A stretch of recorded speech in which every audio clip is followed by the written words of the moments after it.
Praise the lord. Hallelujah, hallelujah. రెండు చేతులు ఎత్తి చెప్తున్నాను, praise the lord. Hallelujah, hallelujah. దేవుడు తన యొక్క ఉచితమైన మహాకృపతో మిమ్మల్ని అందరినీ కూడా బహుగా ఆశీర్వదించును గాక. ఆమేన్.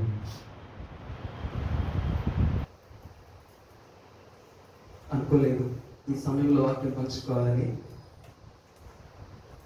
కాలేజీకి వెళ్ళాను, వచ్చాను, నా పనిలో నేనుంటే అన్న కరెక్ట్గా 7కి ఫోన్ చేసి వాక్యం పంచుకుంటావా అనేపాటికి నాకున్న అలవాటు, దేవుడు ఇచ్చిన అవకాశాన్ని నిర్లక్ష్యపరిస్తే మళ్ళీ ఇంకొక అవకాశం రాదేమో అని దేవుడు ఇచ్చిన సమయాన్ని సద్వినియోగం చేసుకోవాలన్న నేపథ్యంలో మాట ఇచ్చేశాను. ఆ సమయంలో నాకు ఏమీ లేదు ఆలోచన, ఏం చెప్పాలన్న గడిబిడితో వస్తూ ఉన్నాను. కొంచెం లేట్గా కూడా వచ్చాను.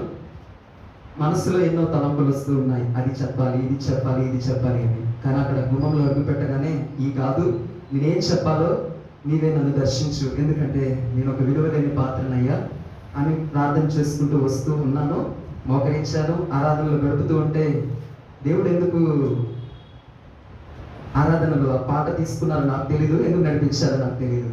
కానీ నాకు వచ్చిన తలంపు, ఆరాధనలో నడిపించినటువంటి నడిపింపు బట్టి నేను వాక్యాన్ని పంచుకోవాలని ఆశపడుతున్నాను. బేసిక్గా ఏమీ ప్రిపేర్ అయితే అవ్వలేదు, బట్ దేవుడు నడిపిస్తారని ఎంతగానో ఆశపడుతూ ఉన్నాను. ఇప్పుడు పాడారు కదా పాట, ఏం పాట పాడారు?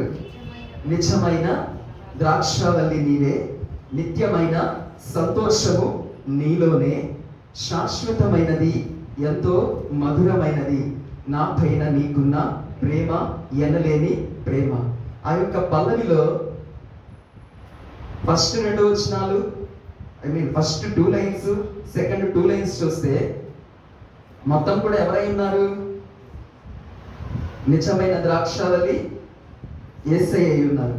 ఆయనలోనే సంతోషము దాగి ఉన్నది, ఆయనలో దాగి ఉన్నది. అది ఏమై ఉన్నది? ఆయన యొక్క ప్రేమ శాశ్వతమైనది, ఎంతో మధురమైనది. ఎవరి మీద ఉన్నది ప్రేమ? మన మీద ఉన్న ప్రేమ. ఆ ప్రేమ ఏమై ఉన్నది? ఎనలేని ప్రేమై ఉన్నది. ఇది మొత్తం ఎవరి గురించి అడ్రస్ చేయబడుతుంది? దేవుని యొక్క స్వలక్షణం ఆయన కలిగి ఉన్న, ఎలా అంటే ఆయన ఏంటో ప్రతిబింబిస్తూ ఉన్నటువంటి పల్లవి. ఆయన ఏంటో అర్థమైపోయింది మనకి. ఆ చరణాలు ఏం చెప్తున్నాయి? అతి కాంక్షణీయుడా, దివ్యమైన నిరూపులో జీవించుచున్నాను, నీ ప్రేమకు నే పత్రికగా. భక్తుడైతే చాలా బాగా రాశాడు. ఎందుకంటే ఆయన జీవితం ఎలా ఉంది? పైనున్న పల్లవితో ఈ చరణం అనేది అంటుకట్టబడి ఉంది. అందుకే భక్తుడు రాశాడు కదా. మనం కూడా పాడి ఉన్నాము, మనం కూడా దేవుణ్ణి ఆరాధన చేసుకొని ఉన్నాము. ఆ 2వ భాగంలో శిథిలమై ఉండగా, మన బ్రతుకులు శిథిలమై ఉండగా ఆయన పరిశుద్ధ రక్తంతో మనల్ని కడిగాడు, తన పోలికగా మార్చాడు. నమ్ముతున్నామా? మార్చాడా? ఆయన పోలికగా మనల్ని మార్చాడు కదా. మారిస్తే మనలో ఏముండాలి? ఆ చరణంలో మొదటి 2 లైన్లు ఉండాలి. అతి కాంక్షణీయుడా, దివ్యమైన నిరూపులో జీవించుచున్నాను, నీ ప్రేమకు నే పత్రికగా. అర్థమైందా? కింద 2 లైన్లు మనము అనుభవిస్తున్నాము అని నిశ్చయించుకొని విశ్వసించి ఉంటే ఆ పై 2 లైన్లు మనలో రిఫ్లెక్ట్ అవ్వాలి. అదే విధంగా 2వ చరణం, నా ప్రాణప్రియుడా, శ్రేష్టమైన ఫలములతో అర్పించుచున్నాను, సర్వము నీకే అర్పణగా. ఎవరు అర్పిస్తారు? కిందకి రావాలి. వాడిపోనీయక నాకు ఆశ్రయమైతివి నీవు, జీవపు ఊటవై బలపరిచితివి నా యేసయ్య. ఆ 2 లైన్లు ఎవరైతే నమ్ముతారో ఆ పై 2 లైన్లు ఏమైనది? నా ప్రాణ ప్రియుడా, శ్రేష్టమైన ఫలములతో అర్పించుచున్నాను, సర్వము నీకే అర్పణగా. 3వ చరణం చూద్దాం. షాలేము రాజు రమ్యమైన సియోనుకే నన్ను నడిపించుము, నీ చిత్తమైన మార్గములు. తర్వాత 2 లైన్లు చూస్తే, అలసిపోయినాక నన్ను నీదు ఆత్మతో నింపి, ఆదరణకర్తవే నన్ను చేర్చుము నీ రాజ్యములు. మన యొక్క గమ్యం ఏమై ఉన్నది? మన యొక్క నిరీక్షణ ఏమై ఉన్నది? ఆయన రాజ్యంలో అడుగు పెట్టాలి. ఆయనతో పాటు సహా మనము ఆ సింహాసనం మీద కూర్చుండాలి. అది దేవుని చిత్తమైనది, మన యొక్క ఆయన యొక్క చిత్తాన్ని నెరవేర్చాలి, ఖచ్చితంగా ఆయన పక్కన మనం కూడా కూర్చోవాలి. ఇవన్నీ చేయాలి అంటే ఏం చేయాలి? ఫలం చెట్టు ద్రాక్షవల్లి అయి ఉన్నటువంటి యేసయ్యలో అంటు కట్టబడాలి. మనం ఉపవాస దినాల్లో ఉంటాం కదా, 40 దినాలు దీక్ష పూనుకొని దేవుడు మహాకృప చూపుతున్నారో మనకి తెలియదు, కానీ మనమైతే దేవుని సన్నిధికి వస్తూ ఉన్నాము. చేస్తున్న ఉద్యోగంలో వెసులుబాటు కల్పింపబడుతూ ఉంది. సాయంకాలం అవగానే ట్యూషన్కి వచ్చినట్టుగా దేవుని సన్నిధికి వస్తూ ఉన్నాము. ఇక్కడ కూడా టీచర్స్ ఏం చేస్తూ ఉన్నారు? పాఠాలు బోధిస్తూ ఉన్నారు, కానీ ఏమీ అసైన్మెంట్స్ అయితే ఇవ్వడం లేదు. ఎందుకు? దేవుని బిడ్డలకి ఎవరు అసైన్మెంట్స్ ఎవరు? దేవుని బిడ్డలే అసైన్మెంట్స్ తీసుకోవాలి దేవుని వాక్యం విన్నాక. అవును కదా? అంటే ఉపవాసం ఎందుకు ఉంటాము? దేనికోసం ఉపవాసం ఉంటాము చెప్పాలి.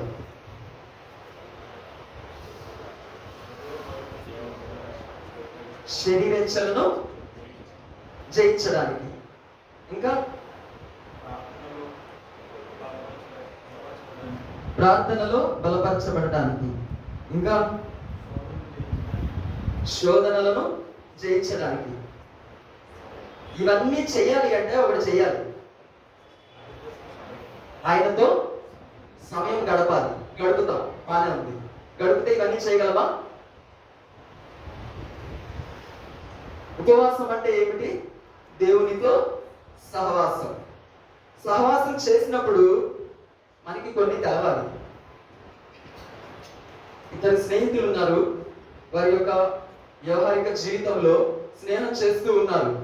చేస్తున్నప్పుడు ఒక స్నేహితుని యొక్క కోరికలు ఇంకొక స్నేహితునికి తెలుస్తాయి, ఇంకొక స్నేహితుని యొక్క కోరికలు ఎక్స్ ఎవరైతే ఉన్నారో ఆ స్నేహితుడికి కూడా తెలుస్తాయి. అప్పుడే అది ఏమై ఉన్నది? ఫ్రెండ్షిప్ అయి ఉంది. తెలియకోకుండా ఎవరికి వారు యమునా తీరిగా ఉంటే వాళ్ళు ఫ్రెండ్సా? కాదు. అలానే దేవుడు మనల్ని పేరు పెట్టి తన స్వరక్తం నుంచి కొనుక్కొని ఉన్నారు, అది బాగానే ఉంది. ఆయన దేవుడై ఉన్నాడు, మనము దేవుని బిడ్డలమై ఉన్నాము. మరి తండ్రికి కుమారులకి మధ్య ఏముండాలి? సహవాసం ఉండాలి. ఇహపరంగా మన తల్లిదండ్రులు మనం కలిగి ఉన్నాం, మనకి వారు కలిగి ఉన్నాం. ఇది దేవుని చిత్తమైంది. మరి మన తల్లిదండ్రులు మన గురించి ఏం ఆలోచన చేస్తారో తల్లిదండ్రులకి తెలుసు. అదే విధముగా మన యొక్క ఆలోచనలు ఏమైనాయో తల్లిదండ్రులు గ్రహిస్తారు. ఎందుకు? జన్మతః నడిపింపబడే క్రమంలో మనల్ని గమనిస్తూ ఉంటారు, మనము వాళ్ళని గమనిస్తూ ఉంటాము, వారితో సహవాసం చేస్తూ ఉంటాము. కాబట్టి వారి యొక్క అభిలాషలు ఏమైనాయో మన యొక్క అభిలాషలు ఏమైనాయో మొత్తం కూడా ఎవరికి వారికి చాలా బాగుగా ఎరిగి ఉంటారు కదా. అలానే ఎందుకు ఉపవాసం ఉంటాము అంటే దేవునితో సహవాసం చేయడానికి అని చెప్పుకుంటాం. మరి సహవాసం చేసినప్పుడు దేవుని యొక్క అభిలాష అనేది మనకి తెలుస్తుందా?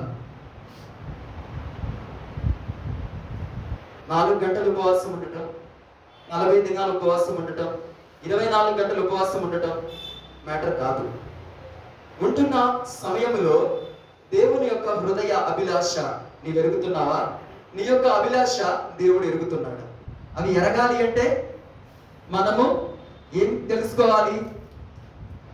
దావీదుకి ఒక టైటిల్ ఇచ్చాడు దేవుడు, నా హృదయానుసారుడు, హృదయాన్ని అనుసరించి నడుచుకున్న వాడు, నిత్యము ఆయనతో సహవాసం చేసిన వాడు కదా.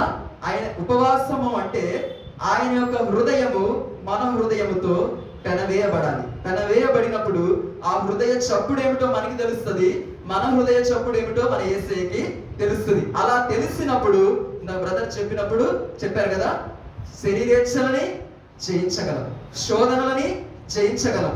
అవునా? ఇవన్నీ కూడా జరగాలి అంటే ఆయన ఏంటో మనకి తెలవాలి, మనం ఏంటో ఆయనకి తెలవాలి, మన ఇద్దరు కూడా మాట్లాడుకుంటూ ఉండాలి. అప్పుడే నువ్వు చేసేది ఆయన చెప్తూ ఉంటాడు, అప్పుడు నువ్వేం చేస్తూ ఉంటావు? నువ్వు కూడా చేయకుండా ఆ మార్గముల నుండి తప్పించబడుతూ ఉంటావు కదా. అంటే నిజమైన ఉపవాసము అంటే దేవునితో సహవాసం ప్రాధాన్యమైనది. ఆ సహవాసములో నిజముగా దేవునితో స్నేహం చేస్తున్నావా? ఆయన నిజమైన స్నేహితుడిగా నీవు నీలో ఐక్యపరుచుకుంటున్నావా? నీ హృదయము ఆయనతో పెనవేసుకొని ఉందా లేదా? ఒకవేళ పెనవేసుకొని ఉంటే నీ పరిస్థితులు ఏంటో దేవునికి తెలుసు, దేవుడు నీతో మాట్లాడతాడు. సంఘంలో మాట్లాడడం, దైవజనుల ద్వారా మాట్లాడడం, ఇదంతా జనరల్గా జరుగుతూనే ఉంటుంది. అసలు ఉపవాసం ఎందుకు ఉంటాము? ఏకాంతంగా ఆయనతో గడపాలని. దేవుడు ఎప్పుడు మనతో మాట్లాడతాడు? ఆయన స్వరాన్ని ఎప్పుడు వినిపిస్తాడు? సంఘంలో కూడా వినిపిస్తాడు, కాదని నేను అనను. నీవు సంఘంలో ఉన్నట్లు ఉపవాస ప్రార్థనలో ఉండవు. ఉపవాస ప్రార్థనలు ఎలా ఉంటావు? నీవేంటో అక్కడ ప్రత్యక్షపరచుకుంటావు. నీ బాధ ఏమైందో, నీ యొక్క ఏడుపు ఏమైందో, లేకపోతే నీ యొక్క పాపములు ఏమైనాయో, అందుకనే ఉపవాసం ఉండే వాళ్ళు ఏం చేస్తారు? దేవుడు చెప్తాడు కదా, తలుపులు వేసుకొని ఒంటరిగా ఎవరు చూసేటట్లు చేయాలి? తండ్రి అయినటువంటి దేవుడు చూసే విధముగా చేయాలి. అలా చేసేటప్పుడు మనం ఏం చేస్తాము? మనం ఏమై ఉన్నామో ఆయన ఎడల ఒప్పుకుంటాము. అది సంఘంలో చేస్తామా? ఆ విధంగా హృదయాన్ని గుమ్మరించుకుంటామా? కదా, గుమ్మరించుకో. ఆయన సన్నిధిలో ఎప్పుడు గుమ్మరించుకోగలం? ఉపవాసం ఉండి ఏకాంతంగా ఆయనతో గడిపినప్పుడు. ఎప్పుడైతే నీ హృదయం కృమ్మరించబడిందో మన దేవుడు ఏం చేస్తాడు? ఆ కృమ్మరించబడి ఉన్నటువంటి ఆ హృదయం అంతటినీ కూడా ఆయన యొక్క ఆశ మన ఎడల ఏమై ఉందో, కోరికలు ఏమై ఉన్నాయో అవన్నీ కూడా నింపుతాడు. ఇవన్నీ ఎక్కడ జరగాలి? ఉపవాస ప్రార్థనలోనే జరగాలి. అదనేది సింపుల్ ప్రాసెస్ అనేది కాదు. ఒక గంట ప్రార్థన చేసుకుంటే జరిగిద్దా? ఉపవాసం ఉండే వాళ్ళు గంట ప్రతిష్ఠించుకుంటారా? లేదు. మినిమం ఒక టైం అనేది ఉంటుంది, పర్టికులర్ టైం కదా. ఆ పర్టికులర్ టైం ఎందుకు పెట్టుకుంటారంటే, దేవుడు ఒక 10 నిమిషాలు ప్రార్థన చేస్తే ఆయన యొక్క ఆశనేంటో మనకి చెప్పే అంత తక్కువైన వాడు కాదు. మనమే మనతో పాటు ఒక స్నేహితుడు ఒక 10 రోజులు సహవాసం చేస్తే నమ్మకం ఉన్నప్పుడు ఏదైనా చెప్పగలం. అవునా? 10 రోజులని నేను ఏదో ఎగ్జాంపుల్ గా చెప్పాను, అట్లా కాదు. మినిమం 6 నెలలు చేస్తే కూడా మన గుట్టేంటో అని చెప్పం కదా. దేవుని సన్నిధిలో ఒక అర్ధగంట ప్రార్థన చేస్తే దేవుడు చెప్పేస్తాడా? చెప్పడు. ఎక్కువగా గడపాలి. దానికోసం ఏం చేస్తూ ఉంటారు? జనరల్ గా కుదరదని ఉపవాస దీక్షని పూనుకొని ప్రతిష్ఠించుకొని ఆయనతో గడుపుతారు. గడపడం బాగానే ఉంది. మరి దేవుని యొక్క ఆయన యొక్క స్వలక్షణాలు, ఆయన యొక్క కోరిక, ఆయన యొక్క ఆశలు, ఆయన మన నుండి ఏమి కోరుకుంటున్నాడు అవన్నీ మనం ఎరుగుతున్నామా లేదా అన్నది జ్ఞాపకం చేసుకునే వారిగా ఉండాలి. బైబిల్లో చాలా రకాలైనటువంటి ఉపవాసాలు ఉండి ఉన్నాయి. ఏమైనా చెప్పగలరా? పరిశుద్ధ గ్రంథములో చాలా రకాల ఉపవాసాలు ఉండి ఉన్నాయి. తండ్రికి కనబడే ఉపవాసం, బాధింపబడి వారిని విడిపించబడే ఉపవాసం, ఇంకా వేషధారుల వలె ఉండకుండా ఉపవాసం చేయడి అని దేవుడు సెలవిస్తాడు. అంటే వేషధారులను తొలగించుకోవడానికి ఉండే ఉపవాసం.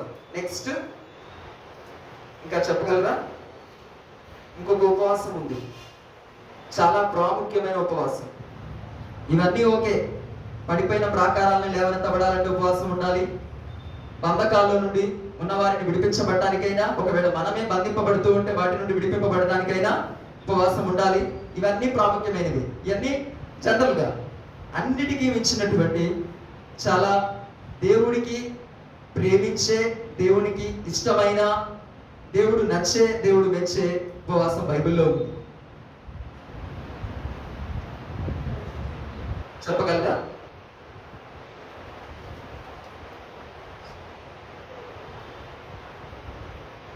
చెప్తారా?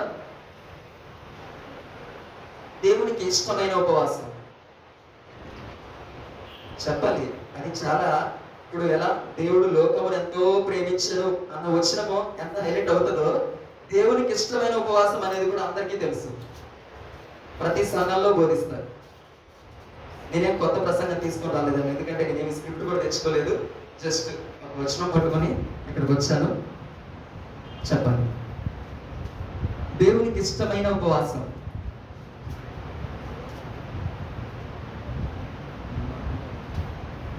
చెప్పండి. నేను ఎక్స్పెక్ట్ చేస్తున్నాను, ఎందుకంటే ఇది అందరికీ తెలిసిన ఉపవాసమే. దేవునికి ఇష్టమైన ఉపవాసం. మనం ఉపవాసం చేస్తున్నాం కదా, ఉపవాస దినాల్లో ఉంటున్నాం కదా, మరి ఆయనకి ఇష్టమైన ఫాస్టింగ్ ఏంటో మనం తెలుసుకోవాలి కదా. ఏంటది?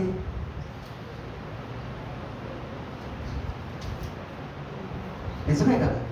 ఇప్పుడు మనం క్లాస్కి వెళ్తున్నామంటే క్లాస్ ఏంటో తెలుసుకుంటేనే క్లాస్ వినగలం. ఉపవాసాలు ఉంటున్నాము, మరి ఆయనకి ఇష్టమైన ఉపవాసం ఏంటి? రైట్, సిస్టరు చాలండి. యెషయా గ్రంథము 58వ అధ్యాయము 7వ వచనం. యెషయా గ్రంథము, నీ ఆహారము ఆకలి కొనిన వానికి పెట్టుటయు, నీ రక్త సంబంధికి ముఖము తప్పింపకుండుటయు, దిక్కుమాలిన బీదలను నీ ఇంట చేర్చుకున్నటయు, వస్త్రహీనుడు నీకు కనబడినప్పుడు వానికి వస్త్రములు ఇచ్చుటయు, ఇదియే కదా నాకు ఇష్టమైన ఉపవాసం. దేవుడు సెలవిస్తున్నటువంటి ఉపవాసం. ఎన్నో రకాలైనటువంటి ఫాస్టింగ్స్ ఉన్నాయి. అవన్నీ మన నిజ జీవితంలో మన పరిస్థితులను బట్టి మనం ఉండే ఉపవాసాలు. అవన్నీ మన కోరికలు లేకపోతే మనమున్న పరిస్థితుల నుండి తప్పించబడడానికి చేసే ఉపవాసాలు. దేవుడు నీ నుండి అది ఆశించడం లేదు. ఆయనకి ఇష్టమైనటువంటి ఉపవాసం ఎందుకు చేయమంటున్నాడు? ఆయన ఎందుకు వచ్చాడు ఈ లోకానికి? ప్రాణాన్ని ఎందుకోసం పెట్టాడు? రక్తాన్ని ఎందుకోసం చిందించాడు? ఆయనకి ఇష్టమైన చేసే వాళ్ళ కోసం కావాలి. అవునా కదా? ఇప్పుడు మనం ఒకరికి 1000 రూపాయలు ఇచ్చామంటే మనిషి స్వభావంగా చెప్తూ ఉన్నాను, వాడు మనం ఏది చెప్తే అది వినాలి అనుకుంటాం కదా. సర్వాన్ని దారపోసిన సర్వాంగ సుందరుడి యొక్క కోరిక ఏమై ఉన్నది? ఆయన యొక్క సొగసులోనికి మనము రావాలి. ఆయన యొక్క సార్వభౌమత్వంలోనికి మనము రావాలి. ఆయన యొక్క సుగుణాల చేత మనము అలంకరింపబడాలి. అందుకోసమే నిన్ను నన్ను ప్రేమించాడు. ఊరకనే ప్రేమించాడు.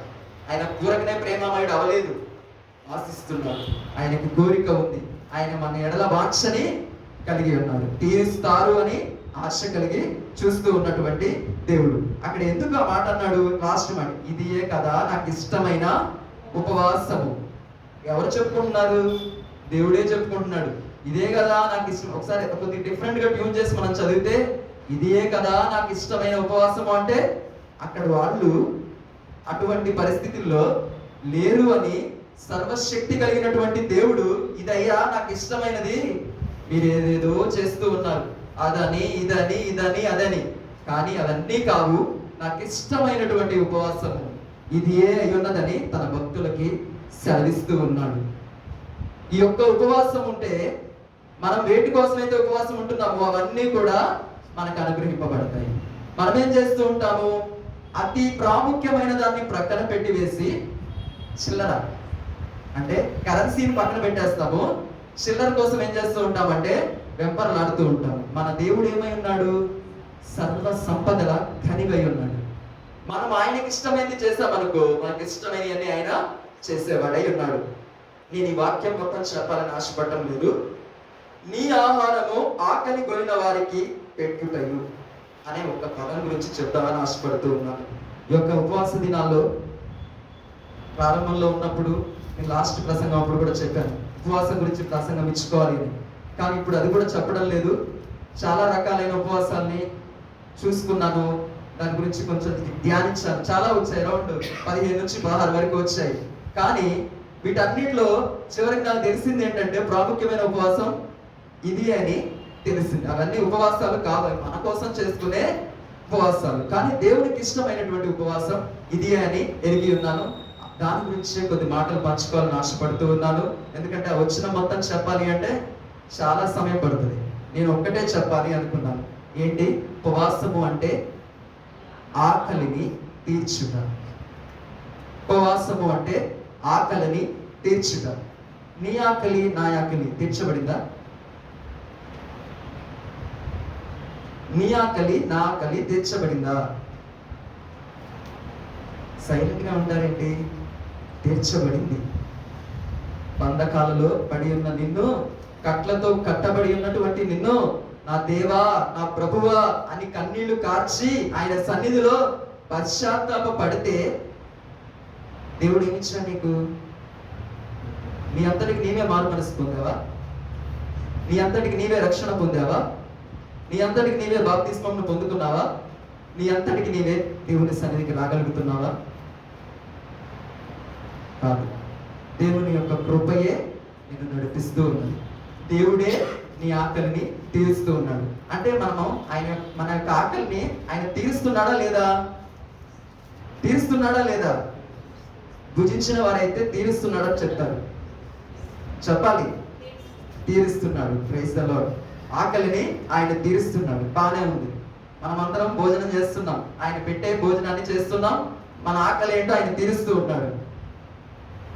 ఉపవాసం అంటే ఏమన్నాను? నిజమైన దేవునికి ఇష్టమైన ఉపవాసం నీ ఆహారము ఆకలి కొనిన వారికి పెట్టుటయు. దేవుడు నీకేం పెట్టాడు? ఆహారాన్ని. బిర్యానీలు అనొద్దు, పంచలక్ష పరమాన్నాలు అనొద్దు, మనం అయ్యా అంటాం ఆకలి అంటే. ఆహారము ఆకలి కొనిన వారికి పెట్టుటయు. ఏంటి ఆయన యొక్క ఆకలి ఏమై ఉన్నది? మనకు ఆకలి ఉంది, దేవునికి కూడా ఆకలి ఉంది. అది ఏమై ఉన్నది? ఇదే కదా నాకు ఇష్టమైన ఉపవాసం. అది దేవుని ఆకలి ఉంది. ఆయన ఆకలి ఏంటి? నీ ఆహారము ఆకలి కొనిన వారికి పెట్టుటయు. మనకు ఆకలి తీరింది, ఆయన కోరిక ఏమైంది? ఆకలి తీర్చాలి. ఎవరికి? ఆహారము ఆకలి కొనిన వారికి పెట్టుటయు. పెట్టాలి అంటే నేను చెప్తాను. దానికంటే ముందు ఆకలితో ఉన్న వారికి సహాయం చేయకపోతే ఏమవుతుంది ముందు చెప్పుకొని చేస్తే ఏమవుతుంది రెండు మాటలు చెప్తాను, ముగిస్తాను. ఆకలితో ఉన్న వారికి సహాయము చేయకపోతే ఏమవుతుంది మాట చూసుకుందాం. సామెతల గ్రంథము 11వ అధ్యాయము 25వ వచనము. సామెతల గ్రంథము 11వ అధ్యాయము 25వ వచనం. మరొకసారి. ఔదార్యము కలవారు పుష్టి నందుదురు, నీళ్లు పోయి వారికి నీళ్లు పోయబడు. ఎవరికి నీళ్లు పోయబడును? నీళ్లు పోయి వారికి నీళ్లు పోయబడును. నీళ్లు అంటే పైపుల్లో వచ్చే వాటర్ కాదు. దేవుడు నీకు ఇస్తున్నాడు ఆహారము. ఆ ఆహారము నువ్వేం చేయాలి? ఆకలితో ఉన్నవారికి తీర్చాలి. తీరిస్తే ఏం చేస్తానన్నాడు దేవుడు? నీళ్లు పోయబడు వారికి నీళ్లు పోయబడు. అంటే నీ కోరికలన్నీ తీరాలంటే, నీ ఉన్న స్థితిలో నువ్వు సమృద్ధి కలిగి ఉండాలి అంటే దేవుని యొక్క ఆకలి ఏమై ఉన్నది? ఏం చెప్తుంది? వారికి నీళ్లు పోయబడును. ఎవరికి? నీళ్లు పోసే వారికి నీళ్లు పోయబడును, లేకపోతే నీళ్లు పోయబడు. అంటే ఆకలితో ఉన్న వారికి సహాయం చేయకపోతే ఏమవుతుంది? మనకి సహాయము దేవుడి నుండి రాదు అని మనల్ని మనం జ్ఞాపకం చేసుకునే వారిగా ఉండాలి. రెండవదిగా సామెతల గ్రంథము 21వ అధ్యాయము 13వ వచనం. సామెతల గ్రంథము దరిద్రుల మొర వినక చెవి మోసుకొనివాడు తాను మొరపెట్టుకున్నప్పుడు అంగీకరింపబడు. మరి ఒకసారి చదవండి. దరిద్రుల మొర వినక చెవి మోసుకొనివాడు. చాలు. దరిద్రుల మొర వినక చెవి మోసుకొనివాడు. చెవి మోసుకొనివాడు. ఎవరైతే దరిద్రుల మొర వెనక చెవి మోసుకుంటాడో, ఒకవేళ వాడు భక్తిపరుడైతే వాని యొక్క మొరని దేవుడు అంగీకరించడంట. లోకానికి దేవుడు ఎందుకు వచ్చాడు? శ్రీమంతుల కోసం వచ్చాడా? రాలేదుగా, దరిద్రుల కోసం వచ్చాడు. ఎలా వచ్చాడు? దరిద్రుల కోసం. దీనుడిగా ఈ లోకానికి వచ్చాడు కదా. దరిద్రుల యొక్క ఆకలిని తీర్చుట కొరకు శ్రీమంతుడైనటువంటి దేవుడు తన యొక్క సార్వభౌమత్వాన్ని అంతటిని విడిచిపెట్టి కడ దీన స్థితిలో ఆయన ఈ లోకంలోనికి అడుగు పెట్టాడు. ఒకవేళ నీవు నిజంగా నీ యొక్క ఆకలి తీర్చబడి ఉంటే, నీ యొక్క ఆకలి ఏమవ్వాలి?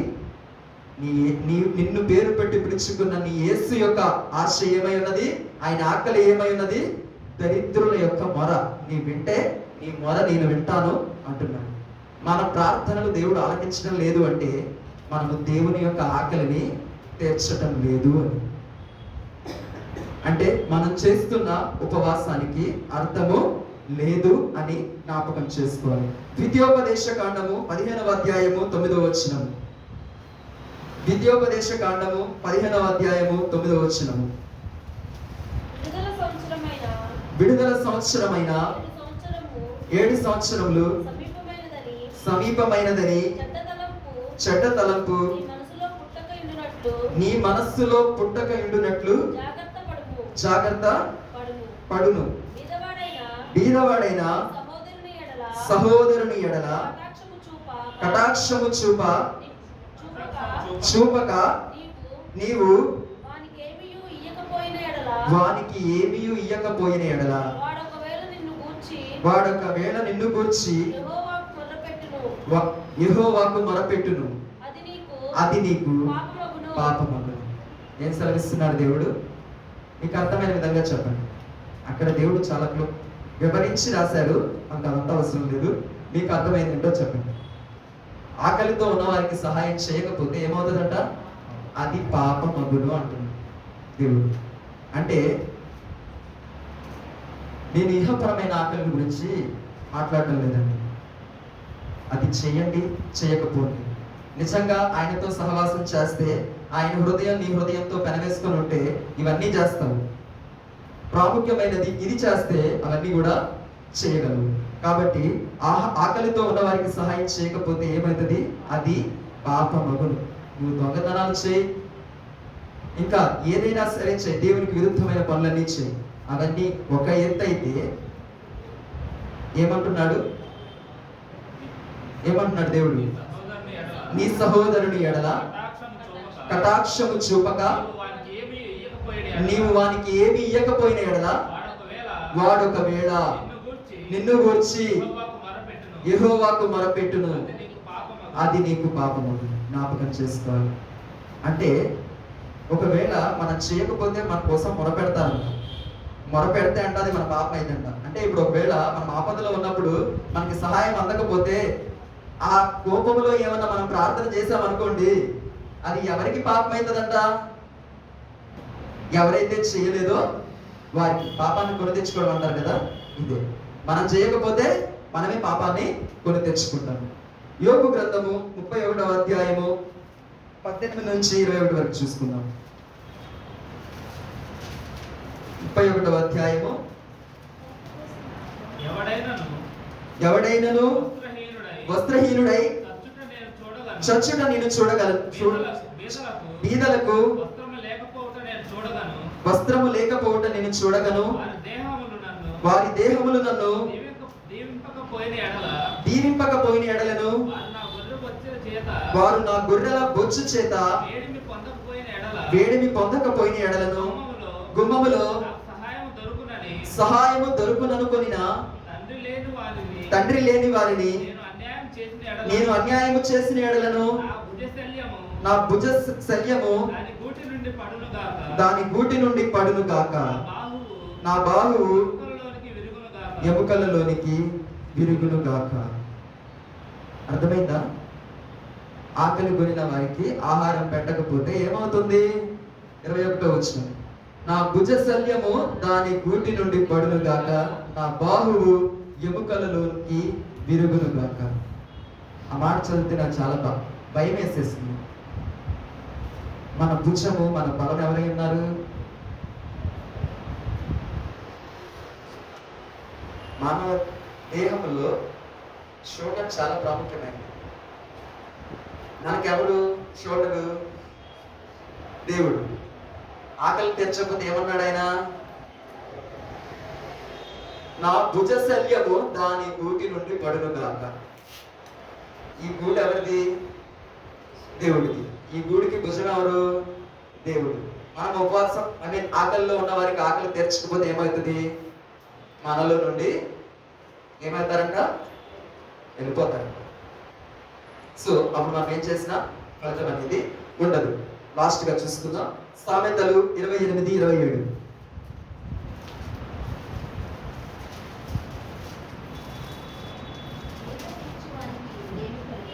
బీదలకిచ్చువానికి లేమి కలుగదు అని చూడండి. బీదలకిచ్చువానికి లేమి కలుగదు, మూసుకొనువానికి బహుశాపములు కలుగును. ఎవరికి కలుగుతాయంట శాపములు? కనులు మూసుకుని వారికి. ఎవరికి ఆశీర్వాదాలు వస్తాయి? బీదలకిచ్చువానికి లేమి అనేది కలుగదు. మనకి సమృద్ధి కలగాలి అంటే ఏం చేయాలి? బీదలకి ఇవ్వాలి. లేకపోతే మనంతటికి మనమే బహుశ్రమలని కొని తెచ్చుకునే వారముగా ఉంటాము అని దేవుడు సెలవిస్తూ ఉన్నారు. దేవుడు సెలవిస్తూ ఉన్నాడు. ఆకలితో ఉన్న వారికి సహాయం చేయకపోతే ఏం చెప్పి ఉన్నాను ఇప్పటి వరకు? ఎవరైతే నీళ్లు పోయరో వాళ్ళకి నీళ్లు పోయబడవు. ఎవరైతే దరిద్రుల యొక్క మొరని వినరో వాని యొక్క మొరను దేవుడు వినడు. ఎవరైతే లేమిలో ఉన్న వారికి సహాయం చేయరో ఒకవేళ వాడు ప్రార్థన చేస్తే అది నీకేమవుతుంది? పాపము అవుతుంది. ఇంకా యోగు చదువుకున్నాం కదా, అందులో ఏమై ఉన్నది? అనారోగ్యం అనేది మనకి వస్తుంది. అదే విధముగా లాస్ట్ ఏం చెప్పుకున్నాము?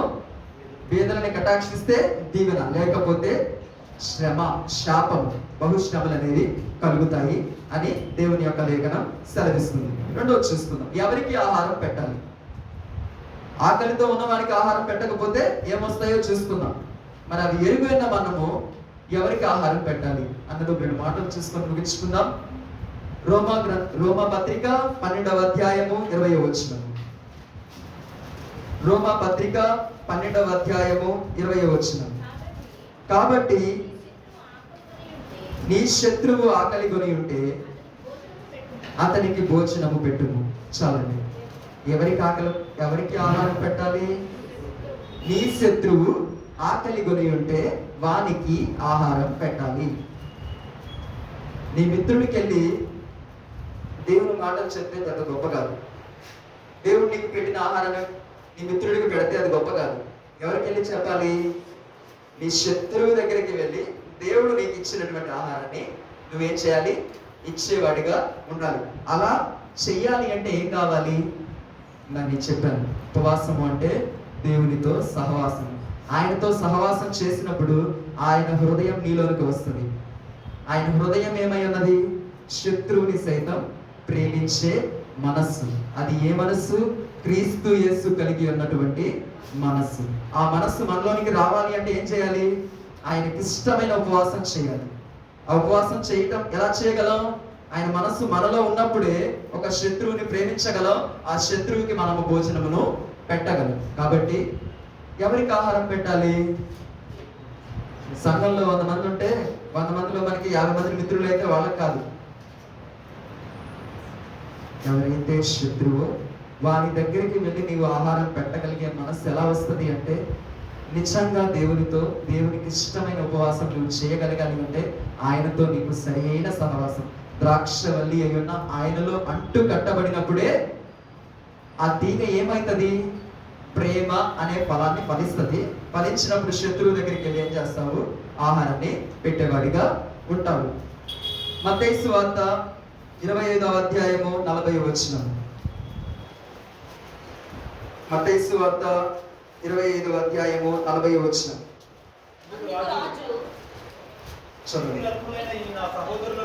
మిక్కిలి అల్పులైన ఈ నా సహోదరులలో ఒకనికి మీరు చేసితిరి గనుక నాకు చేసితిరని నిశ్చయముగా మీతో చెప్పుచున్నానని. చాలండి. ఎవరికి చేయాలంట? ఎవరికి ఆహారం పెట్టాలి? మిక్కిలి అల్పులైన వారికి అలా, అక్కడ మిక్కిలి అల్పులైన వారికి వెతకాలి. ఎవరిని? మిక్కిలి అల్పులైన వారిని వెతకాలి. మనం ఏం చేస్తాం? మనకి పెట్టిన వారికి భోజనం పెడతాం, అవునా? మనకి ఎవరైతే ఇష్టం వాళ్ళకి పెడతా ఉంటాం. ఆయన యొక్క ఆహారాన్ని మనం పెట్టాలి అంటే మనం ఏం చేయాలి? ఆయన ఆకాశం నుండి ఎదుగుతాడు, ఎక్కడున్నారా? ఆయన దరిద్రుల కోసం వచ్చాడు. మనం ఆయన సంఘంలో ఉన్నామంటే మనం పరిశుద్ధులం కాదు. నేను ఎప్పుడు అనుకుంటూనే ఉంటాను, ఆయన సన్నిధిలో మోకరించినప్పుడల్లా ఎవరైనా సరే ఏదైనా గొప్పగా మాట్లాడినా లేకపోతే తక్కువగా మాట్లాడినా ఏది మాట్లాడినా సరే ఒకటే అనుకుంటా, నేనేంటో నా దేవుడికి తెలుసు, నా దేవుడు ఏంటో నాకు తెలుసు, నేనేమి గొప్పవాడిని కాదు. దేవుని సన్నిధిలో ఉన్న ప్రతి ఒక్క బిడ్డ ఎవరై ఉన్నారు? మనం అందరం అనుకుంటాము లోకంలో ఉన్న వాళ్ళు పెద్ద దుర్మార్గులు, దరిద్రులు, అంతకులు, ఏయో చెప్తూ ఉంటాం. కానీ దేవుని సన్నిధిలో ఉన్న వాళ్ళందరూ కూడా అంతకంటే గొప్పవారు వాటన్నింటిలో. అవునా కాదు? చెప్తారా? దేవుడు ప్రేమ ఇతరులకు చూపించట్లేదంటే వాళ్ళకంటే దారుణమైన వారు. అందుకే నిన్ను నన్ను పేరు పెట్టి పిలుచుకున్నాడు. ఏదో మనం గొప్పవారమని కాదు, ఇంకా ఏమీ లేదు. అందుకని ఆయన సన్నిధిలో వణుకుతూ దీనులై ఉండు అని సెలవిస్తాడు. కృపను బట్టి మీరు ఎలా ఉండాలి? గడగడలాడుచు ఆయన సన్నిధిలో దీనులై ఉండాలి. దేన్ని బట్టి? ఇచ్చిన రక్షణను బట్టి. తప్పిపోయిన మనల్ని ఒక షెల్టర్ ఇచ్చాడు. ఇచ్చినందుకు కృతజ్ఞులై బ్రతికినంత కాలము ఆయనకు దాసులుగా జీవించాలి అని దేవుడు మనల్ని పేరు పెట్టి పిలుచుకున్నాడు. ఎవరికి పెట్టాలి? మిక్కిలి అల్పులైన వారికి పెట్టాలి. సహాయం చేసే సమయంలో అయినా సరే, ఆకలి తీర్చే సమయంలో అయినా సరే వివేకం అనేది చాలా ప్రాముఖ్యమైనది. ఎవరికి చేయాలి? ఎవరికి పడితే వాళ్ళకి సహాయం చేసి నేను చేశాను అని చెప్పుకుంటే దేవుడు అంగీకరించాడు. ఎవరికి చేయాలి? మిక్కిలి అల్పులైన వారికి. అంటే నువ్వు ఏం చేయాలి? అక్కడ పని చేయాలి, వెతకాలి, ప్రయాస పడాలి. ఎవరున్నారా ఎవరున్నారా ఎవరున్నారా?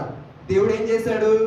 వెదకి వెదకి మనల్ని రక్షించుకున్నాడు. ఏదో రక్షించుకోవాలి, వెదకి రక్షించుకున్నాడు. ఆయన యొక్క ఆకలిని తీర్చాలంటే కూడా మనం ఏం చేయాలి? వెతకాలి. ఎవరున్నారా? మిక్కిలి అల్పులైన వారు. అలా చేయాలి అంటే నువ్వు సాధన చేయాలి, నువ్వు స్టెప్ వేయాలి. డబ్బు ఉండగానే సరిపోదు, నీ దగ్గర మన్నా ఉండగానే సరిపోదు. నువ్వేం చేయాలి? సీరియస్ ప్లేస్ లోకి వెళ్ళి దేవుని వాక్యం చెప్తే అది దేవుని యొక్క ఆకలిని తీర్చినట్టు కాదు.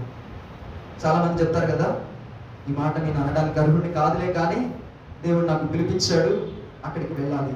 దేవుడు నాకు వాళ్ళకి చెప్పమని చెప్పాడు, వీళ్ళకి చెప్పమని చెప్పాడు. దేవుడు అంతా సమర్థుడు, ఆయనకి తెలీదా? వేరే దగ్గర ఆయన ఎందుకు వచ్చాడు? ఆయన లేఖనమే సెలవిస్తుంది, ఆయన చిత్తమేమైనది, ఆయన దరిద్రుల కోసం వచ్చానన్నాడు. అవునా కదా? మనం కూడా ఎలా ఉండాలి? మన దృష్టి, మన వెతుకులాట వాళ్ళ మీదే ఉండాలి. అది ఏమై ఉన్నది? దేవుని యొక్క పిలుపై ఉన్నది. సామెతల గ్రంథము 25వ అధ్యాయము 21వ వచనం. సామెతల గ్రంథము 25వ అధ్యాయము 21వ వచనం. నీ పగవాడు ఆకలి గొనిన ఎడల భోజనము పెట్టుము, తప్పికొనిన ఎడల వానికి దాహమిమ్ము. చాలండి. ఎవరికి? పగవానికి భోజనం పెట్టమంటున్నాడు. పగవానికి భోజనం పెట్టమంటున్నాడు, మిత్రుడికి కాదు. పగవానికి భోజనం పెట్టాలి. అదియే దేవునికి ఇష్టమైన ఉపవాసం. ఆయన యొక్క ఆకలి, ఆయన యొక్క కోరికై ఉన్నది. పగవానికి భోజనం పెట్టాలంటే ఏం కావాలి? చాలా తగ్గింపు కావాలి. ఆ తగ్గింపు ఎప్పుడు వస్తుంది? దేవునితో నిజంగా ఉపవాసం చేస్తే వస్తుంది. అర్థమైందా? నీ హృదయం ఆయనతో పెనవేసుకున్నప్పుడే ఆ తగ్గింపు నీలోకి వస్తుంది, ఆ ప్రేమ నీలోకి వస్తుంది. అప్పుడే పగవాడు ఏమవుతాడు? నీకు మిత్రుడైతాడు, లేకపోతే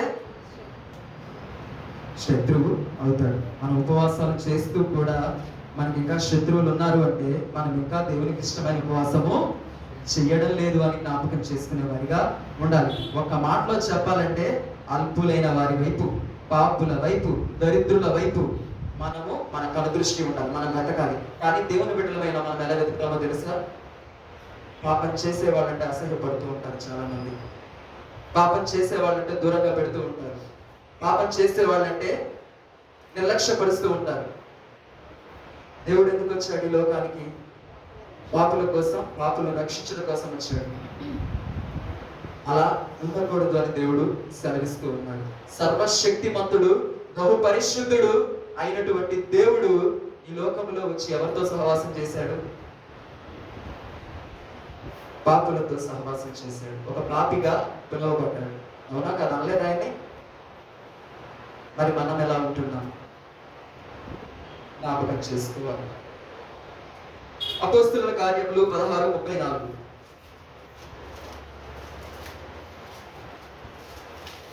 అపోస్తలుల కార్యములు మరియు అతడు వాని ఇంటికి తోడుకొని వచ్చి భోజనము పెట్టి దేవుని యందు విశ్వాసం ఉంచిన వాడై ఇంటి వారందరితో కూడా ఆనందించను. చాలండి. నేను అక్కడ ఉన్న దాని గురించి చెప్పాలనుకోవడం లేదు, అదందరికీ కూడా తెలిసినటువంటి వాక్య భాగం. దాని సారాంశం ఏంటి అంటే దైవజనులకు ఆహారాన్ని పెట్టాలి. అర్థమైందా? ఎందుకు ఈ మాట చెప్పాలని ఆశపడుతూ ఉన్నానంటే, అన్నీ చేస్తూ ఉంటారు, ఏది కావాలంటే అది చేస్తూ ఉంటారు, నచ్చినట్లుగా ఉంటూ ఉంటారు. దైవజనులు అనే ఒక పదం వస్తే ఏం చేస్తూ ఉంటారు?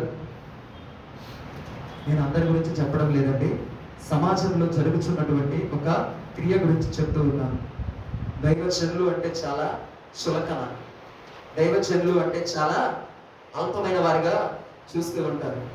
దైవజనులు అంటే ప్రక్కన పడవేస్తూ ఉంటారు. అవునా కాదా? మనమే కాదు, లోకంలో ఉన్నవాళ్ళు కూడా. దైవజనుడు వస్తూ ఉన్నాడంటే, బైబిల్ పట్టుకొని వస్తూ ఉన్నాడంటే, తెల్ల చొక్కా వేసుకొని వస్తూ ఉన్నాడంటే ఎన్ని మాటలు అనుకుంటారండి? లోకంలో ఉన్న వాళ్ళు అనుకుంటారు, దేవుని బిడ్డలమైన మనమే చాలాసార్లు అనుకుంటూ ఉన్నాం. లేదంటారా? దేవుని బిడ్డలు, వాళ్ళ దైవజనులు, దేవుని చేత ప్రతిష్ఠింపబడిన వారు, వాళ్ళకి ఆకలి ఉండదా? దేవుడు మనకి వారిని ఎందుకు ఇచ్చాడు? మన ఆకలిని తీర్చుట కొరకు వాళ్ళని ఏర్పాటు చేశాడు. మరి వారి ఆకలి ఎవరు తీరుస్తారు? దేవుని ఆకలి ఏమై ఉన్నది? ఆయన సన్నిధిలో ఉపవాసం చేసే ప్రతి ఒక్క బిడ్డ కూడా జ్ఞాపకం చేసుకోవాల్సింది, మీ కోరికలు నా కోరికలు తీరితే సరిపోదు. దేవుని యొక్క కోరిక ఏమైనది? ఆయన ఏర్పాటు చేసుకున్న ప్రతినిధుల యొక్క కోరికను తీర్చడం అయి ఉన్నది. అంటే ఒక మాటలో చెప్పాలి అంటే, ఒక సంఘానికి ఒక దైవజనుడు ప్రతిష్ఠింపబడితే, దైవజనుడికి ఏదైనా బాధ కలిగితే ఆ బాధ నీదవ్వాలి. అర్థమైందా? అర్థమవుతుందా? మన బాధ అవ్వాలి. దైవజనుడి యొక్క బాధ మన బాధ అవ్వాలి. దైవజనుడి యొక్క కన్నీళ్లు మన కన్నీళ్ళు అవ్వాలి. దైవజనుడి యొక్క శ్రమ మన శ్రమ అవ్వాలి. అప్పుడే ఏమవుతాము? సంఘము ఏమై ఉన్నది? సంఘమునకు శిరస్సు ఎవరై ఉన్నారు? క్రీస్తు ఉన్నారు. ఆయనలో అవయవములు ఎవరమై ఉన్నాము? ఎవరైతే ఆయన సన్నిధిలోనికి అడుగు పెడతారో వారందరూ అవయవములై ఉన్నారు. అవయవములు ఎప్పుడు అంటు కట్టబడతాయి? యేసయ్యలో అంటు కట్టబడాలి. అంటు కట్టబడితే ఏం జరగాలి? ఫలించాలి. ఏం ఫలించాలి? సంఘము ఫలించాలి. సంఘం ఫలించాలి అంటే ఇంట్లో తండ్రి బాగుంటేనే కుటుంబం అంతా బాగుంటుంది. ఒక తండ్రి మూలపడ్డాడు అనుకోండి, ఎలా ఉంటుంది? అన్ని గోడలు కూడా పడిపోయినట్లుగా ఉంటుంది. అలానే సంఘంలో దైవజనుడు బాగుంటేనే సంఘం అంతయు బాగుంటుంది. దైవజనుడు ఆకలి తీరితేనే సంఘం అంతా ఆకలి తీర్చబడుతుంది.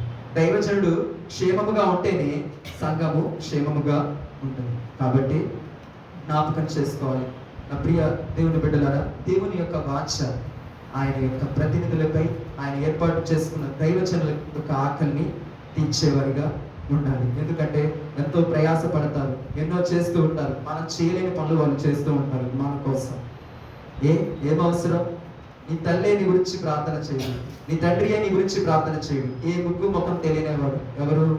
దేవుడు ఏర్పాటు చేసుకున్న దైవజనుడు. మరి నీ కోసం నా కోసం ప్రార్థన చేస్తూ ఉంటారు, నీ కోసం నా కోసం సమయాన్ని వెచ్చేస్తూ ఉంటారు, నీ కోసం నా కోసం మంచి మాటలు చెప్తూ ఉంటారు. మరి వాళ్ళ విషయంలో వాళ్ళ ఆకలిని మనం తీరుస్తున్నామా లేదా అన్నది జ్ఞాపకం చేసుకునే వారిగా ఉండాలి. ఆఖరిగా చూసుకుందాం సామెతల గ్రంథము 28:27.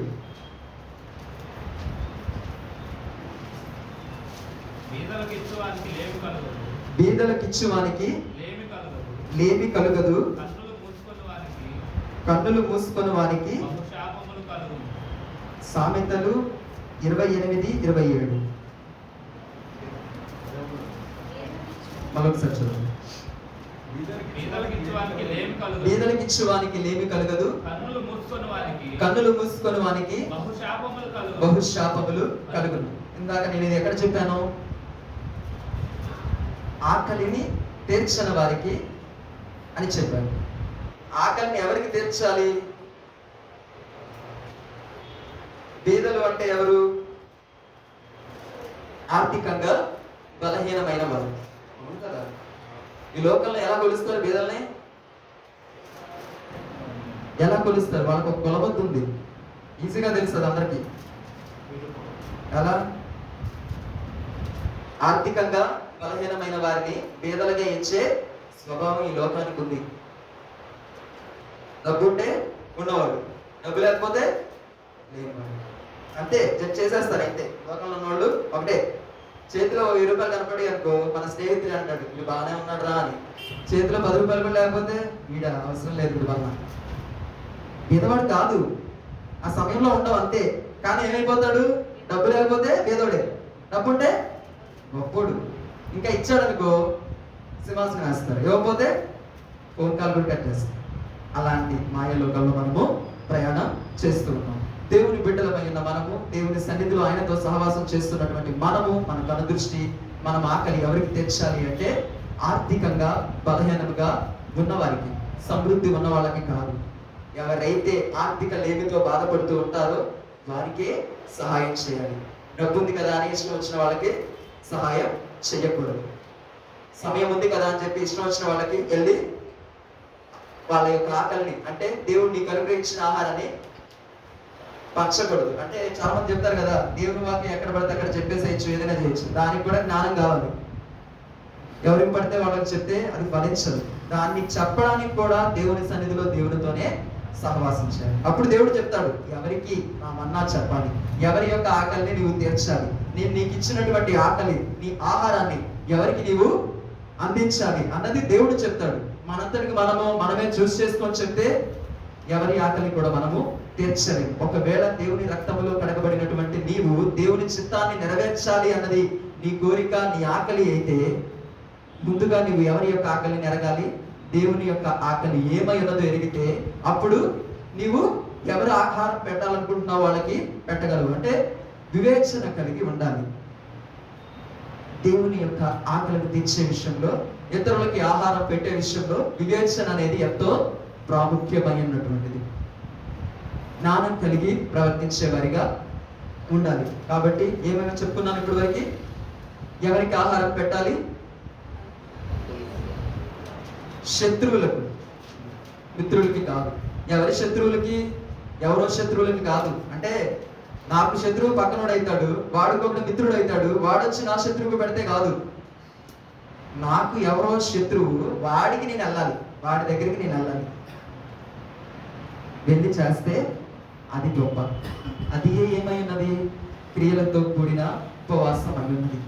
క్రియలతో కూడిన దేవునితో సహవాసం అయి ఉన్నది. అది మనలోనికి రావడం కోసం మనం ఉపవాసం చేస్తే, నిజంగా దేవునికి ఇష్టమైన ఉపవాసం ఆ రీతిగా మనం చేస్తే మనలో ప్రాకారాలు పడిపోతాయా? మనం బంధించబడతామా?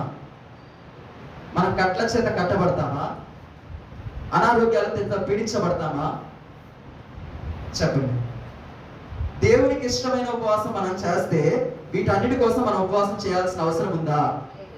లేదు కదా. అంటే ఇప్పుడు ఏ ఉపవాసం చేస్తే వీటన్నిటి నుండి విడిపించబడతాం? దేవునికి ఇష్టమైన ఉపవాసం మనం చేస్తే నీకు ఏ ఉపవాసం చేయాల్సిన అవసరంలా, 40 days ఫాస్టింగ్ ఉండాల్సిన అవసరంలా, లేకపోతే సంవత్సరం మొత్తం ఫాస్టింగ్ ఉండాల్సిన అవసరంలా. ఎందుకు ఉపవాసం ఉండాలి? దేవునికి ఇష్టమైన ఉపవాసం ఏంటి? అది మనం చేసినప్పుడు మన అక్కరాలన్నీ తీర్చే దేవుడు. మన ప్రాకారాలు పడిపోవండి. మన శత్రువు ముట్టను కూడా ముట్టడు ఆయనకి ఇష్టమైంది చేస్తే. ఎందుకు? నీ తండ్రికి ఇష్టమైంది నువ్వు చేసావు అనుకో, పక్కింటోడు వచ్చి నిన్ను కొట్టడానికి వచ్చినా కానీ నీ తండ్రి ఏమవుతాడు? ముందుకు వస్తాడు. చేయకపోతే వదిలేస్తాడు. 4 గంటలు నేను తనపోయినా వాడు అంతా గుర్తొస్తుందని వదిలేస్తాడు. Same like that. అంతకంటే గొప్ప దేవుడు మన దేవుడు. ఒక చేత్తో ఆశీర్వదిస్తాడు, ఇంకో చేత్తో జుట్టు పట్టుకుంటాడు. రెండు చేస్తాడు. ప్రేమించే దేవుడే ఉన్నాడు, శిక్షించే దేవుడైనాడు. ప్రేమించే దేవుడిని నేను కలిగి ఉన్నాను అని ఎరిగిన ప్రతి ఒక్కరూ కూడా మ్యాండేటరీగా ఏం తెలుసుకొని ఉండాలి. అది మర్చిపోయినా ఏం కాదు. ఎందుకంటే అది ఆయన ఏమన్నాడు? నీవు ప్రేమించకపోయినా నేను ప్రేమిస్తాను అన్నాడు. కాబట్టి ఆ విషయంలో మనకి ప్రాబ్లం ఏం లేదు. ఏం చేయాలి? రెండో చేయి కోసం బాధపడాలి. ఆయన శిక్షించే దేవుడై ఉన్నాడు, ఖచ్చితంగా శిక్షిస్తాడు. నిర్దాక్షిణ్యంగా నీ ఉన్న చోటే నిన్ను పడేయగలిగిన శక్తిమంతుడు. నీ జీవితాన్ని కట్టినవాడు నీ జీవితాన్ని పడవేయడానికి ఎంతటి పని? అవునా? నీకు ఆత్మను దయచేసిన వాడు నీ నుండి ఆత్మను తీసివేయడం ఎంతటి పని ఆయనకి? ఒక్క క్షణ పాటు కను రెప్ప పాటులో మనం ఏమవుతామో కూడా మనకి తెలియదు కదా. జ్ఞాపకం చేసుకోవాలి. దేవుని సన్నిధిలో ఉంటున్న మనమందరము, దేవునితో సహవాసం చేస్తున్న మనమందరము, ఉపవాసాలు ఉంటున్నటువంటి మనమందరము కూడా అసలైనది ఏంటి? దేవునికి ఇష్టమైనటువంటిది. ఇహపరముగా అయినా సరే, ఆత్మీయంగా అయినా సరే, ఆధ్యాత్మికంగా అయినా సరే నువ్వెప్పుడు, అందుకనే ప్రభు చెప్పాడు, నీవు ఆత్మలో వర్ధిల్లింపబడుతున్న ప్రకారము అన్ని విషయముల యందును వర్ధిల్లింపబడతావు. ఆత్మలో ఎప్పుడు వర్ధిల్లింపబడతావు? దేవునికి ఇష్టమైన ఆకలి, అది ఏ ఆకలి అయినది? ఆత్మీయ ఆకలి అయినది. అది నీవు తీర్చావనుకో అన్ని విషయములందును నీవు వర్ధిల్లింపబడతావు. అలా కాకుండా అన్నింటిలో వర్ధిల్లింపబడి నువ్వు దేవుని యొక్క ఆకలిని చెప్పాలి అంటే ఆయన యొక్క ఆత్మలో వర్ధిల్లింపబడకుండా ఉంటే అవన్నీ దేవుడిచ్చిన ఆశీర్వాదాలు కాదండి. దేవుడిచ్చాడు అని భ్రమలో బ్రతికే బ్రతుకులు అంతే. మనకి లక్షలు లక్షలు ప్యాకేజీలు ఉన్నా నువ్వు నేను ఆత్మలో వర్ధిల్లింపబడకపోతే అది దేవుని దగ్గర నుండి వచ్చింది కాదు. ఆత్మలో వర్ధిల్లింపబడే వారి జీవితంలో ₹1 ఉన్నా అది ఆశీర్వాదం. ఆత్మ లేకపోతే మన దగ్గర 10 లక్షలు ఉన్నా వృధా. ఎందుకు? నువ్వు జేబులో వేసుకున్నాయని ఆత్మ నీళ్ళు లేకపోతే ఎలా ఉంటుంది? చిల్లు సంచిలాగా ఉంటుంది. వస్తాయి పోతాయి, వస్తాయి పోతాయి. అలా కాకపోకుండా ఉంటే నువ్వు ఆత్మలో ఉంటే ఒకవేళ నిశ్చయంగా నీ జేబుకి చిల్లున్నా కానీ అది నీకు ఉన్నదని నీకు తెలియదు. నువ్వు ఆశ్చర్యపోతావు, నా జేబుకి చిల్లున్నా కానీ పోకుండా ఎలా ఉంటున్నాయి అని. ఎందుకంటే కనబడని దేవుడు అద్భుతాలు చేసే దేవుడు. ఆయన యొక్క కుడి హస్తాన్ని చాపి నిన్ను ఆశీర్వదించే దేవుడై ఉన్నాడు. కాబట్టి ఆయన బిడ్డలమైన మన జీవితంలో ఎలా ఆయనతో సహవాసం చేస్తున్నాం? ఆయనకి ఇష్టమైనటువంటి ఉపవాసం చేస్తున్నామా? క్రియలతో కూడిన ఉపవాసం చేస్తూ ఉన్నామా అన్నది జ్ఞాపకం చేసుకోవాలి. పరిశుద్ధ గ్రంథంలో ఉపవాసం ఉన్నారు, కానీ ఆయన ఎక్కడా కూడా మీరు నిశ్చయంగా ఉపవాసం ఉండాలి అని ఎక్కడా చెప్పదు. ఉంటే బాగుంటుంది. అంటే మన దేవుడు ఎప్పుడైనా అలానే మాట్లాడతాడు కదా, ఏది కూడా డైరెక్ట్ గా మాట్లాడు, చమత్కారులాగా మాట్లాడతాడు, చాలా చిత్రాల వాటిలాగా ఉండి మాట్లాడుతూ ఉంటాడు. కాకపోతే మనం ఏం చేయాలి? ఉంటే మనకి మంచిది. ఉంటే ఎలాంటి ఉపవాసం ఉండాలి? దేవునికి ఇష్టమైన ఉపవాసం కలిగి జీవించాలని దేవుడు ఎంతగానో ఆశపడుతున్నాడు. కాబట్టి ఆకలితో ఉన్న వారికి ఆహారం పెట్టకపోతే ఏం జరుగుతుందో తెలుసుకున్నాము. ఎవరికి ఆహారం పెట్టాలో తెలుసుకున్నాము. ఒకవేళ నీవు నేను దేవుని చేత ఆకలిని తీర్చుకున్న వారినైతే మరి దేవుని యొక్క ఆకలి ఏమై ఉన్నది? అది ఏ దేవునికి ఇష్టమైన ఉపవాసం అయి ఉన్నది. వస్త్రము లేని వాడికి వస్త్రం. ఒకవేళ నీవు రక్షణ వస్త్రాన్ని ధరించుకొని ఉన్నట్లయితే రక్షణ వస్త్రం లేని వాడికి రక్షణ వస్త్రాన్ని ధరింప చేయడానికి నీ ప్రయాస ఏమై ఉన్నది? జ్ఞాపకం చేసుకునేవాడిగా ఉండాలి. ఆ రీతిగా మనం చేసినప్పుడు నిశ్చయంగా దేవుని యొక్క రాకడలో, ఆయన రాజ్యంలో మన స్థానం కోసం మనం పరిగెత్తాల్సిన అవసరం లేదు. ఆటోమేటిక్ గా నీ కోసం అక్కడ రిజర్వేషన్ ఉంటుంది. ఎలా వెళ్తావు? చాలా విఐపి పర్సన్ గా అక్కడ వెళ్ళగలిగే స్థితిలో ఉంటావు. నీ అంతా నువ్వే వెళ్ళిపోవచ్చు కూడా. నీకు తెలిసిపోద్ది ఆయన హృదయం ఏంటో నీకు తెలిస్తే, నీ హృదయం ఏంటో ఆయన తెలిస్తే నీ ప్లేస్ ఎక్కడ ఉందో నీకు తెలిసిపోద్ది ఆ టైం వచ్చినప్పుడు. సో ఆయనకి ఇష్టమైనటువంటి ఉపవాసం చేస్తూ ఉన్నామా లేదా? సరైన సహవాసంలో మనం బ్రతుకుతూ ఉన్నామా లేదా? ఒకవేళ మనలో దేవుని మాటలు ఉంటే అవి క్రియల రూపంలో ఉంటున్నాయా లేవా? అది దేవునికి ఇష్టమైందా లేదా అన్నది మనల్ని మనము జ్ఞాపకం చేసుకునే వారిగా ఉండాలి అని దేవుడు ఎంతగానో ఆశపడుతూ ఉన్నాడు. దేవుడి కొద్ది మాటలను మనం వెనుకడిలో దీవించుగాక. ప్రతి ఒక్కరు కూడా మోకరిద్దాం, ఒక్క నిమిషం ప్రార్థన చేసుకుందాం. ప్రతి ఒక్కరు కూడా సమర్పించుకుందాం దేవుని సన్నిధిలో. మన జీవితాలు ఎలా అయినా ఉండి ఉండొచ్చు, మన బ్రతుకులు ఏ విధముగా అయినా ఉండి ఉండొచ్చు, మనం ఏ స్థితిలో అయినా ఉండి ఉండొచ్చు. ఎన్నో సమయాలలో తెలిసియే దేవునికి విరోధమైనటువంటి మార్గంలో నడుస్తూ ఉండి ఉండొచ్చు.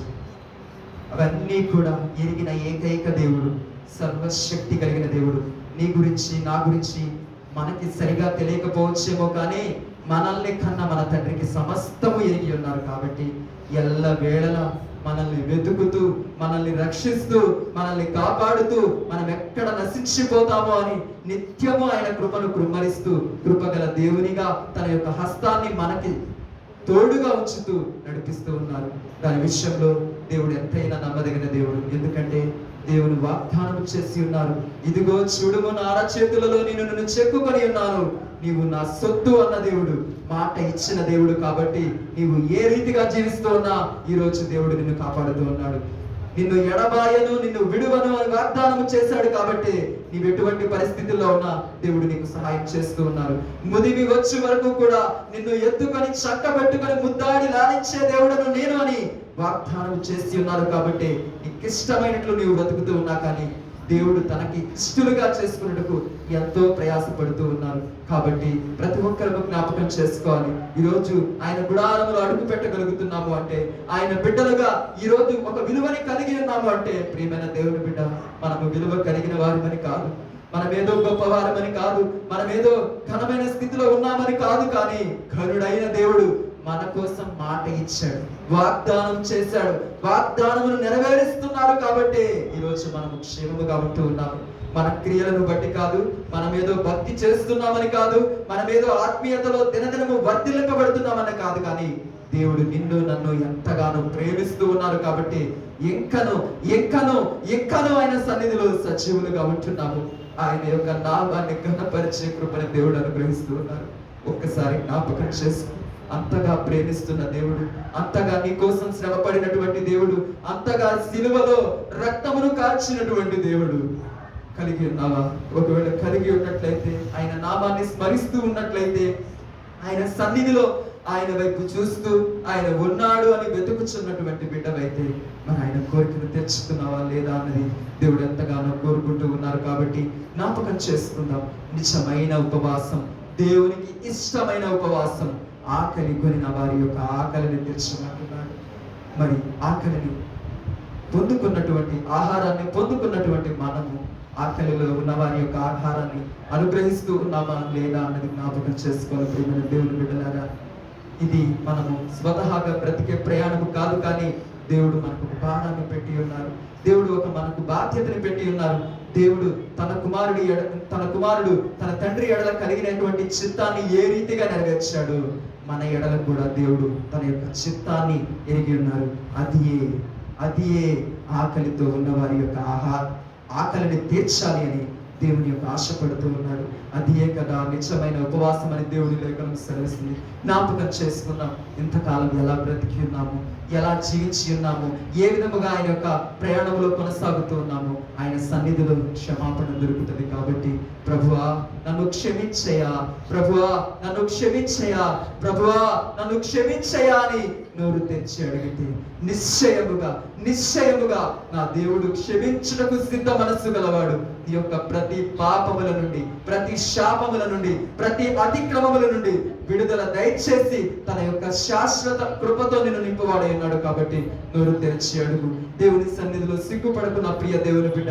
నీవు ఎప్పుడైతే దేవుని సన్నిధిలో సిగ్గుపడతావో, ఇహ మందు నీవు కూడా సిగ్గుపడే పరిస్థితుల్లో ఉంటావు. దేవుని సన్నిధిలో రోషము కలిగిన దేవుని సన్నిధిలో, ఆయన సన్నిధిలో యథార్థముగా నోరు తెరిచి, ప్రభువా నా స్థితి ఇదే అయ్యా అని నోరు తెరిచి అడిగే ధైర్యం నీకుంటే నోరు తెరిచి అడుగు. దేవుని సన్నిధి వ్యక్తపరచు, ఆయన సన్నిధిలో విచారణ చేస్తే నిశ్చయంగా నా దేవుడు నిన్ను దర్శించేవాడై ఉన్నాడు. నీవున్న స్థితిలోనికి వచ్చి నీ చేత ఆయన యొక్క కార్యాన్ని జరిగించేవాడై ఉన్నాడు. కాబట్టి ప్రతి ఒక్కరిని కూడా ఆయన సన్నిధిలో ప్రభువా నన్ను క్షమించయ్యా అని నోరు తెరిచి అడుగుదాం.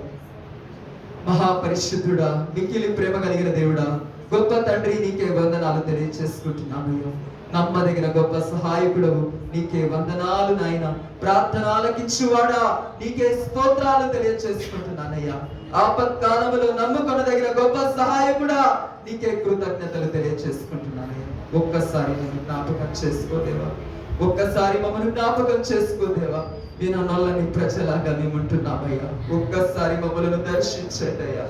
మా మనోనేత్రాలు తెరిపింపబడినట్లుగా, మా హృదయ ద్వారములు, మాలో ఉన్న కఠినత్వము తొలగింపబడినట్లుగా నీ సన్నిధిని మాలో ప్రవేశింప చేయమని వేడుకుంటున్నానయ్యా.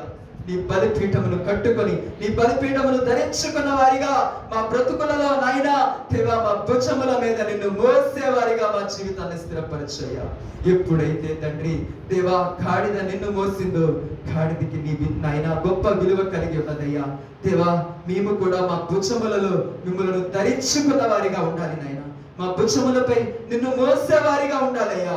మా హృదయాలు నీ హృదయముతో పెనవేయబడిన విధముగా ఉండాలయ్యా. అప్పుడే ప్రభువా మీ యొక్క కోరికలను, మీ యొక్క ఆశలను, మీ యొక్క చిత్తాన్ని నెరవేర్చే వారిగా ఉంటామయ్యా. ఆ స్థితిలోనికి మా యొక్క భక్తి జీవితాన్ని తీసుకొని రమ్మని వేడుకుంటున్నామయ్యా. స్వస్థ బుద్ధి కలిగిన ఆత్మను మాకు ప్రసాదించమని వేడుకుంటున్నామయ్యా. వివేచనతో కూడిన ఆత్మని మాకు దయచేయమని వేడుకుంటున్నానయ్యా. వివేకము కలిగి ప్రవర్తించడం మాకు నేర్పి నేర్పించమని వేడుకుంటున్నానయ్యా. యుక్తి కలిగిన ఆయన ప్రవర్తించడం మాకు నేర్పించమని వేడుకుంటున్నానయ్యా. సమయమనక అసమయమనక ప్రవర్తించే వారిగా కాకుండా నీ చిత్త ప్రకారము అనుకూలమైన సమయంలో నీ చిత్తాన్ని నెరవేర్చే వారిగా కావలసిన జ్ఞానాన్ని మాకు ప్రసాదించమని వేడుకుంటున్నామయ్యా. అట్టి క్రియలతో కూడిన భక్తి జీవితాన్ని మాకు ప్రసాదించమని ఎందరైతే విశ్వసించి దేవాని సన్నిధిలో దోషుల్లోకి అడుగుతూ ఉన్నారు వారందరి జీవితాలలో క్రీస్తు యేసు కలిగి ఉన్న దీన మనస్సు కురిపింపబడును గాక అని ప్రార్థిస్తూ ఉన్నాను తండ్రి. నీ సన్నిధి కాంతి ప్రతి ఒక్కరిపై దిగి వచ్చును గాక అని ప్రార్థిస్తూ ఉన్నానయ్యా. నీలో దాగి ఉన్న పరిమళ సువాసన యేసు నామములో ప్రతి ఒక్కరిలో ప్రసరింపబడును గాక అని ప్రార్థిస్తున్నాను తండ్రి. నీకే వందనాలయ్యా తండ్రి. విన్న వారిగా మా జీవితాలలో నీ వాక్యాన్ని అనుసరించి జీవించే జీవితాలను మాకు దయచేయమని, నీ కొరకు ఎలా బ్రతకాలో నీ నాయనా బ్రతుకంటే ఏంటో మీరు మాకు తెలియపరుస్తున్నారు. ఆ రీతిగా బ్రతుకుతూ నీలో బ్రతుకుతున్నాము అన్న సంతృప్తితో కూడిన భక్తి జీవితాన్ని మాకు అనుగ్రహించమని, మీ ఉన్నతమైన గొప్ప నామానికి మహిమ తెచ్చుకోనమని వేడుకుంటున్నామయ్యా. ఇంతవరకు నీ కృపలో నడిపిస్తూ ఉన్నారు, మీకే వందనాలు. ఇక ముందు కూడా మీ సహాయమును మాకు దయచేయండి దేవా. నీ కృపలో నీ దయలో సంఘానికి కావలసిన అన్ని విషయముల యందును సమృద్ధిని అనుగ్రహించమని వేడుకుంటున్నాను. ముందున్న ప్రయాణములో ప్రత్యేకముగా జరగబోయే ఆరాధనలన్నిటిలో ప్రత్యేకమైనటువంటి ఆరాధనలన్నిటిలో కూడా నీ కృపను కృపరింపచేయమని వేడుకుంటున్నాను. పూనుకున్నటువంటి ప్రభా ఈ పరిచర్య ధర్మాన్ని సవ్యంగా నెరవేర్చడానికి కావలసిన కృపను కృపరింపచేయమని వేడుకుంటున్నానయ్యా. నీ బలిపీఠము యొద్ద అగ్నిని మండించమని వేడుకుంటున్నానయ్యా. నాయన నీ యొక్క దునిని నాయన నిత్యము రగిలించమని వేడుకుంటున్నానయ్యా. ఈ సంఘానికి వచ్చిన వారు, ఈ సంఘములో దేవ ఆహారాన్ని పొందుకుంటున్న వారు ప్రతి ఒక్కరూ నీ అగ్ని చేత పుటము వేయబడిన వారై శుద్ధ సువర్ణము వలె మార్చబడినట్లుగా బలిపీఠములో నిత్యము అగ్నిని మండించమని వేడుకుంటున్నానయ్యా. నీకే వందనాలు. ఎప్పుడైతే బలిపీఠము యొక్క అగ్ని మండుతుందో నీ దగ్గరికి వచ్చిన వారందరూ కూడా ఆ యొక్క వేడికి, ఆ యొక్క సెగకు, ఆ యొక్క తాకిడికి కాల్చివేయబడతారయ్యా. ఆ రీతిగా ఉండినట్లుగా బలిపీఠములో అగ్నిని మండించమని వేడుకుంటున్నాను ప్రభువా. తండ్రి నీ దునిలో పుటము వేయబడిన వారిగా మా జీవితాలను స్థిరపరచమని, మీ ఉన్నతమైన గొప్ప నామానికి మహిమ తెచ్చుకోమని, దైవజనుడికి దైవజనురాలకి ఈ సన్నిధిని తోడుగా ఉంచండి. ఆరోగ్యాన్ని ప్రసాదించండి. మీ రెక్కల నీడలో భద్రపరిచి క్షేమాన్ని ప్రసాదించండి. తల్లి గారికి కూడా మీ కృప తోడుగా ఉంచి ఆరోగ్యంతో నింపి సమృద్ధిగా అన్ని విషయముల యందు నాయన భక్తిలో ఇంకనూ నాయన నీ రాకడ కొరకు బిడ్డను సిద్ధపరచుకోమని వేడుకుంటున్నాను. ఆశ కలిగి నీ సన్నిధికి వచ్చారయ్యా దేవా. వారి కోరికలు ఏమై ఉన్నాయో, వారి వాంఛలు ఏమై ఉన్నాయో, వారు వేటి కోసం ఎదురు చూస్తున్నారో మీకు తెలుస్తున్నాయన. ఏ రీతిగా నీవు మరణించి తిరిగి లేచావో, ఈ లోకములో ఒక విజయ పతాకాన్ని ఎగరవేశావో, అదే రీతిగా నీ సన్నిధానములకు మానక వస్తున్న ప్రతి బిడ్డ జీవితములో ప్రభువా నీవు నాయనా ఎగరవేస్తున్న గొప్ప విజయాన్ని బట్టి మీకు వందనాలయ్యా. వారి జీవితాలలో మూసుకుపోయిన ప్రతి ద్వారములు తెరవబడును గాక అని ఆజ్ఞాపిస్తూ ఉన్నామయ్యా. ఏ లేమితో ఉన్నారో అది సమృద్ధిలోనికి వచ్చును గాక అని ప్రార్థిస్తున్నామయ్యా. విశ్వసిస్తున్న ప్రతి బిడ్డ జీవితంలో కార్యాలు చూచుదురు గాక అని ప్రార్థిస్తూ ఉన్నాను తండ్రి. నీకే వందనాలు, నీకే స్తుతులు, నీకే స్తోత్రములు తెలియచేసుకుంటూ సర్వశక్తి కలిగినటువంటి నజరేయుడైన యేసుక్రీస్తు వారి అతి శ్రేష్టమైనటువంటి నామములో ప్రార్థించి అతి వినయముగా అడిగి వేడుకొని పొందుకొని ఉన్నాము తండ్రి. ఆమేన్. శిలువ రక్తమే